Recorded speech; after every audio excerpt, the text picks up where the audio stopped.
जय श्री राम, जय हनुमान। प्रिय भक्तों, आप सभी का स्वागत है इस पवित्र और चमत्कारी मंगलवार व्रत कथा में। जब जीवन में चारों ओर अंधकार छा जाता है, जब हर रास्ता बंद दिखाई देता है, जब अपने भी साथ छोड़ देते हैं, तब एक ही शक्ति है जो भक्त को संभालती है। वो है संकट मोचन, महाबली, अजर अमर, भक्त वत्सल हनुमान जी। कथा प्रारंभ करने से पहले आइए हम सब मिलकर हनुमान जी का ये पवित्र दोहा स्मरण करें। संकट कटे मिटे सब पीरा, जो सुमिरे हनुमत बलबीरा। जो भी व्यक्ति सच्चे मन से हनुमान जी का स्मरण करता है, उसके सभी संकट समाप्त हो जाते हैं और जीवन की हर पीड़ा दूर हो जाती है। और कभी भी व्रत और कथा को अधूरा नहीं छोड़ना चाहिए, नहीं तो पूरा फल नहीं मिलता है। बहुत समय पहले की बात है, एक छोटे से शांत और सुंदर नगर में एक निर्धन ब्राह्मण और उसकी पत्नी रहते थे। उनका घर मिट्टी का बना हुआ था, छोटा सा, टूटी हुई दीवारों वाला और छप्पर से ढका हुआ। बरसात के दिनों में छत से पानी टपकता और गर्मियों में घर के भीतर भी तपन महसूस होती। उसके पास पहनने के लिए कुछ ही वस्त्र थे, जिन्हें वो बार बार धोकर पहनता था। भोजन की स्थिति भी ऐसी थी कि कभी पेट भर जाता तो कभी आधा ही खाना पड़ता और काफी भूखे पेट ही रहना पड़ता था। लेकिन उसके जीवन में एक ऐसी चीज थी जो उसे हर कठिनाई में मजबूत बनाए रखती थी, भगवान में अटूट विश्वास। ब्राह्मण हनुमान जी का भक्त था और उस ब्राह्मण की पत्नी भी अत्यंत साध्वी और पतिव्रता स्त्री थी। वो अपने पति के साथ हर परिस्थिति में खड़ी रहती थी। वो कभी अपने पति से शिकायत नहीं करती थी कि घर में धन नहीं है या जीवन कठिन है, बल्कि वो हमेशा कहती कि हम गरीब जरूर हैं, लेकिन हमारे पास भगवान का आशीर्वाद है और वही सबसे बड़ा धन है, और भगवान एक दिन सब दुख दूर कर देते हैं। दोनों पति पत्नी का जीवन भले ही अभावों से भरा था, लेकिन उनके मन में संतोष और भगवान के प्रति श्रद्धा थी। उस ब्राह्मण की एक विशेष आदत थी, वो हर मंगलवार को व्रत रखता था। मंगलवार का दिन आते ही उसके मन में एक अलग ही उत्साह जाग उठता था। वो ब्रह्म मुहूर्त में उठता, ठंडे पानी से स्नान करता और अपने सबसे साफ वस्त्र पहनता। फिर वो नंगे पैर मंदिर की ओर चल पड़ता। मंदिर का रास्ता आसान नहीं था, उसे कई गलियों से होकर गुजरना पड़ता, कंकरीली पगडंडियों कर चलना पड़ता और कभी कभी धूप में भी लंबा रास्ता तय करना पड़ता।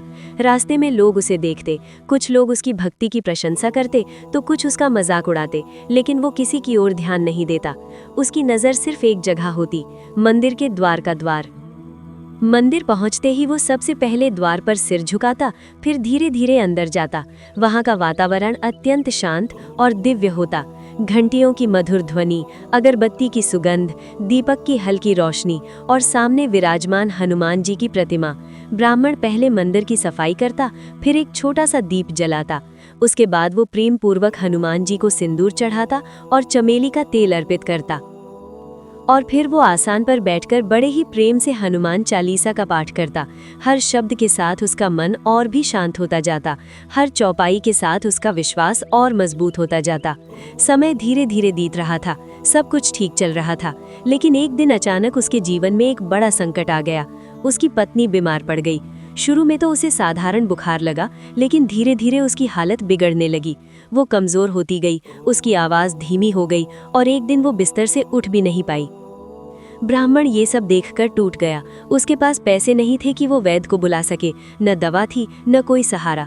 वो दिन रात भगवान से प्रार्थना करता, हे प्रभु, मेरी पत्नी को बचा लीजिए।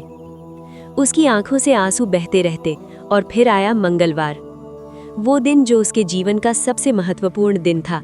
लेकिन इस बार परिस्थिति अलग थी। एक तरफ उसकी बीमार पत्नी, दूसरी तरफ उसका व्रत। क्या वो व्रत छोड़े या भगवान पर विश्वास रखे? उसका मन बार बार कह रहा था, आज मत जाओ, पत्नी को तुम्हारी जरूरत है। लेकिन उसका विश्वास कह रहा था, ये परीक्षा है, डरो मत। फिर उसने निश्चय किया कि वो व्रत रखेगा और मंदिर भी जाएगा। और फिर वो अपनी पत्नी के पास बैठा, उसके सिर पर हाथ रखा और धीरे से कहा, मैं अभी मंदिर जा रहा हूँ, भगवान सब ठीक करेंगे। उसकी पत्नी, जो बहुत बीमार और कमजोर थी, उसने कमजोर आवाज में कहा, जाइए, मुझे पूरा विश्वास है, हनुमान जी हमें निराश नहीं करेंगे।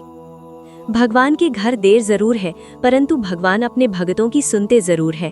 अपनी पत्नी को उसी हालत में छोड़कर जब ब्राह्मण मंदिर की ओर चला तो उसके हर कदम में भारीपन था, क्योंकि ब्राह्मण को अपनी पत्नी की फिक्र थी। उसका मन बार बार पीछे मुड़कर देखने को कह रहा था, लेकिन उसका विश्वास उसे आगे बढ़ा रहा था। उसकी आंखों में आंसू थे, लेकिन उसके होठों पर सिर्फ एक ही नाम था, भगवान हनुमान, हनुमान, हनुमान। उस दिन का रास्ता उसे पहले से कहीं लंबा लगा। हर मोड़ पर उसे अपनी पत्नी की याद आती, हर कदम पर उसके मन में डर उठता, पता नहीं जब मैं लौटूंगा तब वो कैसी होगी। लेकिन फिर वो खुद को संभालता, नहीं, मेरे प्रभु हैं, वे सब ठीक करेंगे। जब वो मंदिर पहुंचा तो वहां का वातावरण पहले जैसा ही था, घंटियों की मधुर ध्वनि, दीपक की लौ, अगरबत्ती की सुगंध। लेकिन आज उसके लिए सब कुछ अलग था। आज वो एक सामान्य भक्त नहीं था, आज वो एक टूटा हुआ इंसान था जो अपने भगवान के सामने पूरी तरह समर्पित हो चुका था। वो धीरे धीरे आगे बढ़ा और जैसे ही उसने हनुमान जी की प्रतिमा को देखा, वो अपने आप को रोक नहीं पाया। वो सीधा उनके चरणों में गिर पड़ा। उसकी आवाज कांप रही थी, आंखों से आंसू रुक नहीं रहे थे। वो रोते हुए बोला, हे प्रभु, मैंने कभी आपसे कुछ नहीं मांगा, मैंने हमेशा सिर्फ आपकी भक्ति की है। आज पहली बार मैं आपसे कुछ मांग रहा हूँ, मेरी पत्नी को बचा लीजिए। क्योंकि जब एक भक्त सच्चे मन से अपने भगवान को याद करता है और वो मुश्किल से घिरा हो, तो भगवान को भी आना पड़ता है। और उसी क्षण ऐसा लगा जैसे समय रुक गया हो। मंदिर में एक गहरी शांति छा गई, घंटी की आवाज धीमी पड़ गई, हवा भी जैसे थम गई। अचानक मंदिर के अंदर एक तेज प्रकाश फैलने लगा। वो प्रकाश इतना दिव्य था कि आंखें खोलना मुश्किल हो रहा था। ब्राह्मण डर गया, लेकिन उसने आंखें बंद कर लीं और मन ही मन बोला, हे प्रभु, ये आपकी लीला है। धीरे धीरे वो प्रकाश एक रूप लेने लगा और उस प्रकाश से प्रकट हुए महाबली, संकट मोचन, भक्त वत्सल भगवान हनुमान। उनका स्वरूप अत्यंत तेजस्वी था, उनकी आंखों में करुणा थी और उनके चेहरे पर दिव्य मुस्कान। हनुमान जी ने मधुर स्वर में कहा, हे भक्त, तुम्हारी भक्ति, तुम्हारा विश्वास और तुम्हारा धैर्य, इन सब ने मुझे प्रसन्न कर दिया है। तुमने सबसे कठिन समय में भी अपने व्रत को नहीं छोड़ा, तुमने मुझ पर भरोसा रखा। इसलिए मैं तुम्हें आशीर्वाद देता हूँ कि तुम्हारी पत्नी अभी इसी क्षण स्वस्थ हो जाएगी और आज के बाद तुम्हारे जीवन में कभी दुख नहीं आएगा। ब्राह्मण ये सुनकर भाव विभोर हो गया, उसकी आंखों से आंसू बहने लगे। वो बार बार भगवान के चरणों में झुकने लगा, हे प्रभु, आपका धन्यवाद, आपका धन्यवाद। और जोर जोर से बोलने लगा, जय हनुमान, जय हनुमान, जय हनुमान, जय हनुमान। और धीरे धीरे वो दिव्य प्रकाश कम होने लगा और कुछ ही क्षणों में हनुमान जी अंतर ध्यान हो गए। मंदिर फिर से पहले जैसा शांत हो गया। ब्राह्मण जो पहले धीरे धीरे घर आता था, आज वो तेजी से भागता हुआ अपने घर की ओर भागा। अब उसके कदमों में थकान नहीं थी, बल्कि उत्साह और विश्वास था कि उसकी पत्नी कैसी है, क्या वो स्वस्थ हो गई। जब वो दरवाजे पर पहुंचा तो एक क्षण के लिए रुक गया। उसका दिल तेजी से धड़क रहा था। उसने धीरे से दरवाजा खोला और जो उसने देखा तो चकित ही रह गया। वो उसकी कल्पना से भी परे था। उसकी पत्नी, जो कुछ समय पहले बिस्तर से उठ भी नहीं पा रही थी, अब पूरी तरह स्वस्थ खड़ी थी। उसके चेहरे पर मुस्कान थी और आंखों में चमक। ब्राह्मण ये देखकर रो पड़ा।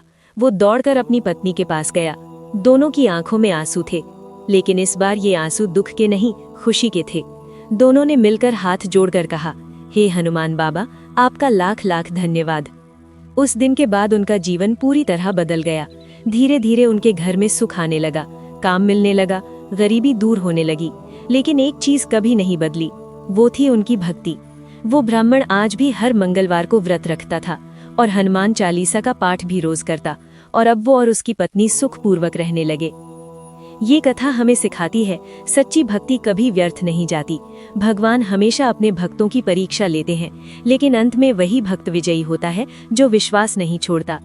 प्रिय भक्तों, अगर आप भी अपने जीवन में किसी कठिनाई से गुजर रहे हैं तो ओम हनुमते नमः, ओम हनुमते नमः, ओम हनुमते नमः, ओम हनुमते नमः, ओम हनुमते नमः।